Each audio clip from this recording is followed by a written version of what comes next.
বলক আজি আপোনালোকক আমাৰ স্কুলৰ পৰিৱেশ ভালকে দেখাও যিহেতু মেট্ৰিক পৰীক্ষালৈ আৰু বেছি দিন নাই তো আমাৰ স্কুলতনো পৰীক্ষাৰ কাৰণে কি হৈ আছে দেখাও বলক প্ৰথমতেতো ক্লাছ কৰি আহিলো আৰু মৰ্টনটোতো মেণ্ডেটৰী আৰু স্কুলত কাৰণ কাৰোবাৰ নহয় কাৰোবাৰটোতো জন্মদিন থাকেই আজি পিছে ষ্টুডেণ্টৰ লগতে আমাৰ ছাৰ এজনৰো বাৰ্থডে আছিলে তো তাৰ কাৰণে চাহৰ লগতো কালাকান্দ আৰু কচৰি আছিলে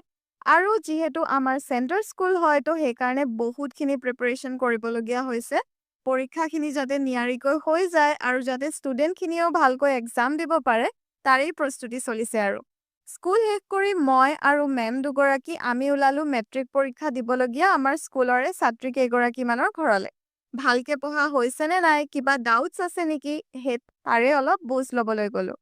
এয়া দেখিছেনে ফ্ৰিস্কিঙৰ কাৰণে এনেকে বনোৱা হৈছে এক্সামৰ কাৰণে ছাত্ৰীসকলৰ ঘৰলৈ গৈ বাৰু একো ভিডিঅ' শ্বুট নকৰিলো বাকী মেট্ৰিক আৰু হাই ছেকেণ্ডাৰী দিয়া ছাত্ৰ-ছাত্ৰীসকলক কৈছো দেই এইখিনিয়ে পিক টাইম ভালকৈ পঢ়া ভালকৈ ৰিভাইজ কৰা নোটছবোৰ বাৰু আজিলৈ আহিছো